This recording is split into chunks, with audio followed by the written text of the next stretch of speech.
हर मोहल्ले में एक घर ऐसा होता है जहाँ कुछ अनकहा बसता है।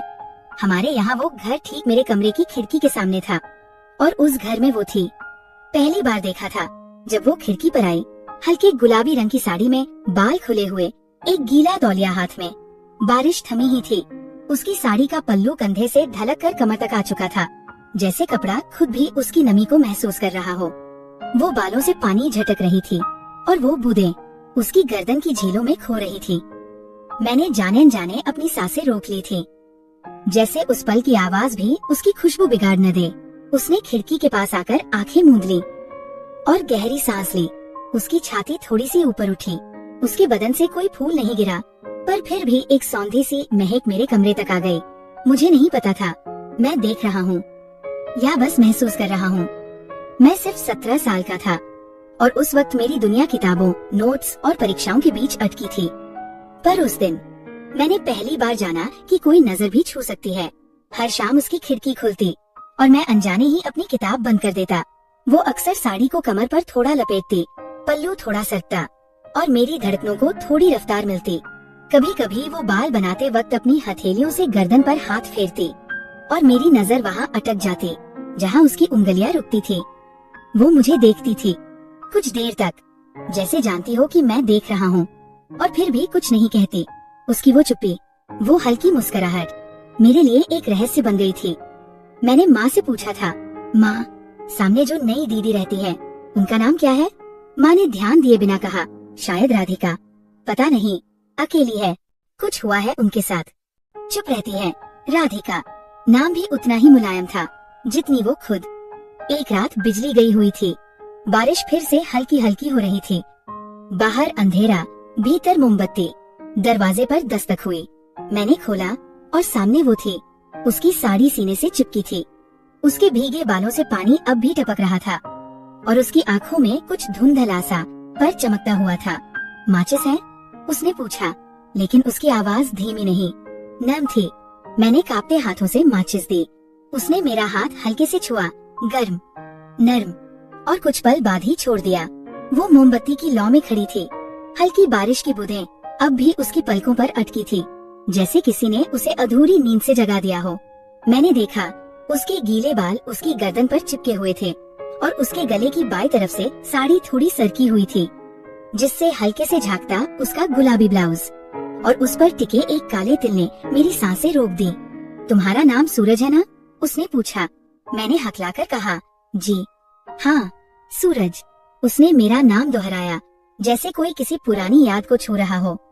उसके होठों से मेरा नाम फिसला और मेरी धड़कनें उसकी आवाज के साथ तेज होती गईं। तुम्हें देखकर अच्छा लगता है। मैं चौंक गया। मुझे? मेरी आवाज फुसफुसाहट बन गई थी। उसने सिर झुकाया और मुस्कुराई। तुम्हारी आंखों में कुछ मासूम है और कुछ सवाल पूछते हैं जो कोई नहीं पूछता। वो मुझसे बस एक हाथ की दूरी पर थी। उसके बदन की गर्माहट अब मुझे महसूस हो रही थी और उसकी खुशबू, वो कोई इत्र नहीं था, वो उसकी त्वचा की अपनी महक थी। एक औरत की जो पूरी तरह औरत है पर अब भी खुद को अकेला महसूस करती है। तुम डरते हो मुझसे? उसने पूछा। मैंने कहा, नहीं, पर समझ नहीं आता। समझने की जरूरत नहीं सूरज, कभी कभी महसूस करना ही काफी होता है।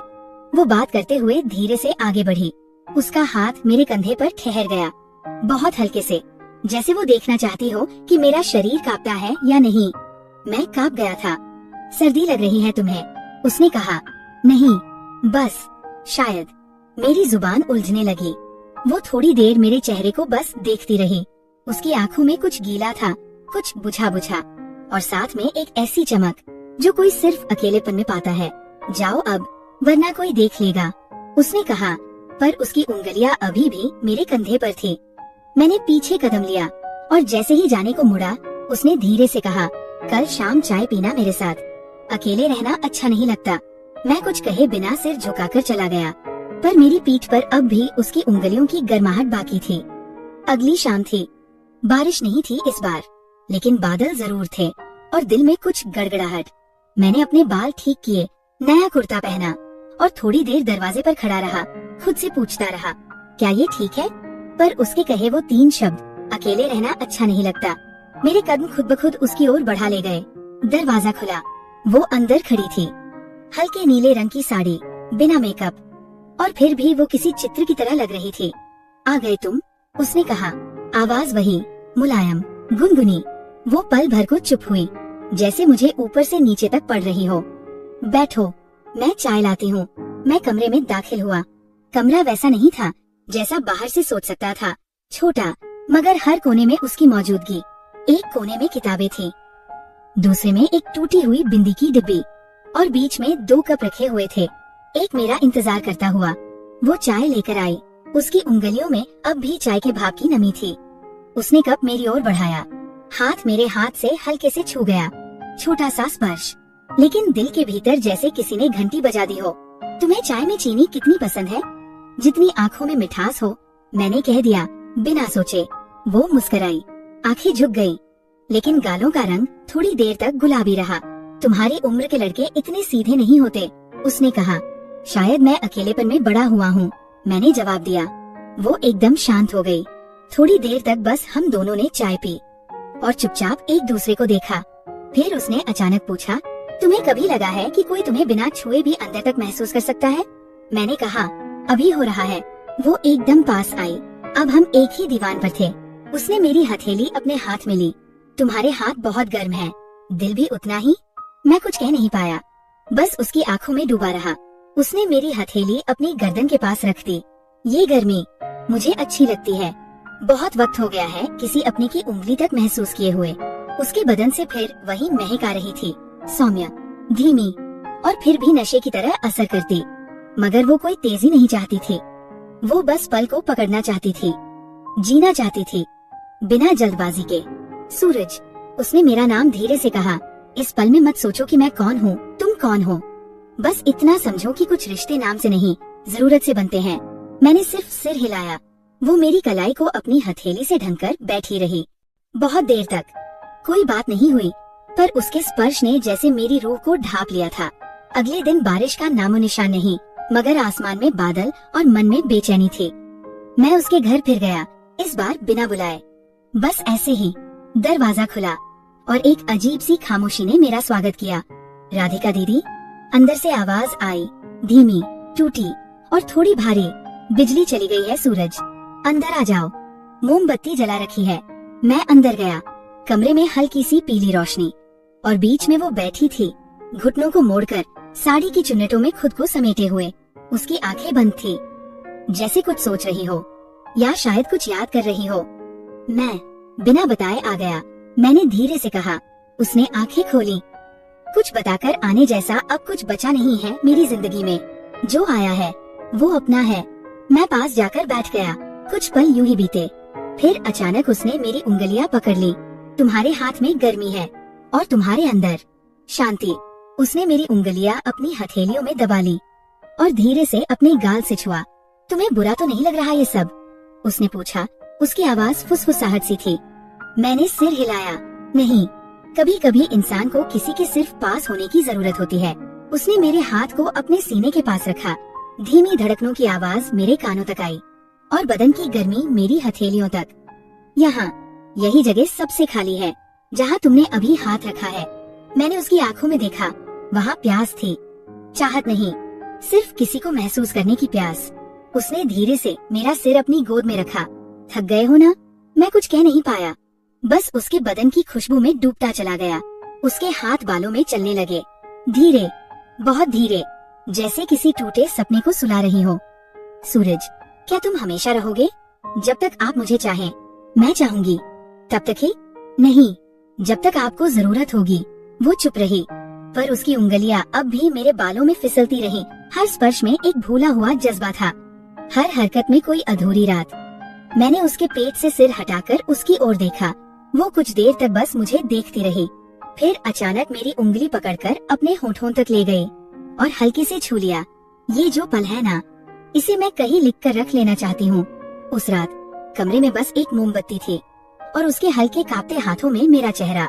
सूरज, उसकी आवाज बिखर रही थी। कभी किसी को सुना है तुमने रोते हुए अंदर से? मैंने उसकी ओर देखा। उसकी आंखें झील सी गहरी थीं, मगर आज उनमें पानी नहीं, बस चुप्पी थी। मैंने कभी शादी नहीं की, उसने धीरे से कहा।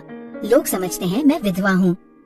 पर सच ये है कि मैंने किसी को कभी इतना अपना समझा ही नहीं जो उस रात का बोझ बांट सके। कौन सी रात?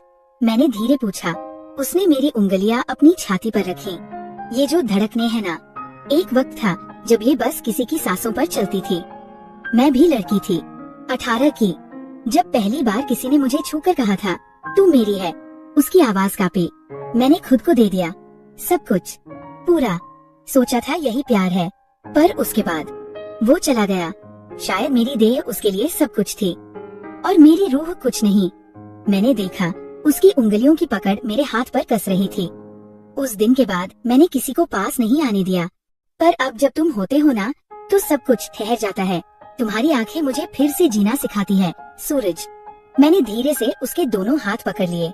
आपने मुझे अपनी कहानी दी, अब मैं आपको अपनी बाहें देता हूँ, हमेशा के लिए।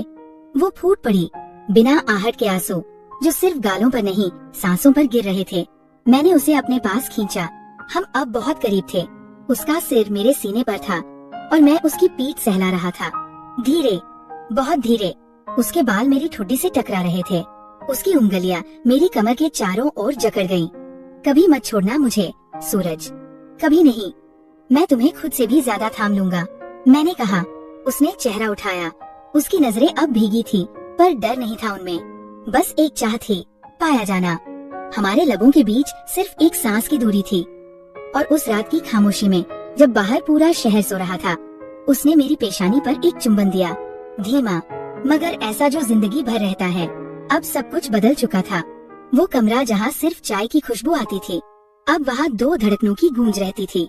वो खिड़की जहाँ से सूरज झांकता था, अब उस खिड़की से सूरज खुद झांकता था। राधिका की जिंदगी में हम दोनों एक दूसरे के इतने करीब आ चुके थे कि शब्दों की जरूरत नहीं रहती। एक शाम जब मैं उसकी गोदी में सिर रखकर पुरानी किताबें देख रहा था, तभी उसने पूछा, सूरज, क्या हम ऐसे ही रह सकते हैं, बिना किसी नाम के? मैं चुप हो गया। कुछ देर बाद कहा, नाम जरूरी नहीं है, मगर सम्मान जरूरी है। जो हमारे पास है वो कोई शर्म की चीज नहीं, बल्कि एक रिश्ता है जो शायद बाकी सब रिश्तों से कहीं ज्यादा सच्चा है। वो मुझे देखती रही। लोग क्या कहेंगे? जो दिल में प्यार नहीं समझ सकते, वो जुबान से क्या समझेंगे? मैंने मुस्कुराकर कहा, मगर ये सब इतना आसान नहीं था। पड़ोस की औरतें अब राधिका को टोकने लगी थी। इतनी उम्र की औरत के घर में रोज एक लड़का आता है, कुछ तो है। लोगों की नजरों में शक था, मगर हमें उस शक में गर्व महसूस होने लगा था। एक दिन मेरी माँ ने पूछ लिया, ये राधिका कौन है जिससे तू रोज मिलता है? मैंने पहली बार उन्हें सीधे देखा। एक ऐसी औरत जो मुझे सिखा रही है कि औरत को सिर्फ उसकी उम्र, शादी या नाम से नहीं, उसकी आत्मा से देखा जाए। माँ चुप हो गई। शायद वो समझ गई, या शायद सोच में पड़ गई। फिर एक दिन राधिका ने कहा, सूरज, मैं ये शहर छोड़ रही हूँ, बहुत थक गई हूँ। ताने, बातें, आँखें सब काटती है अब। मैंने उसका हाथ पकड़ लिया। क्या तुम भी थक गए मुझसे? नहीं सूरज, मैं खुद से थक गई हूँ।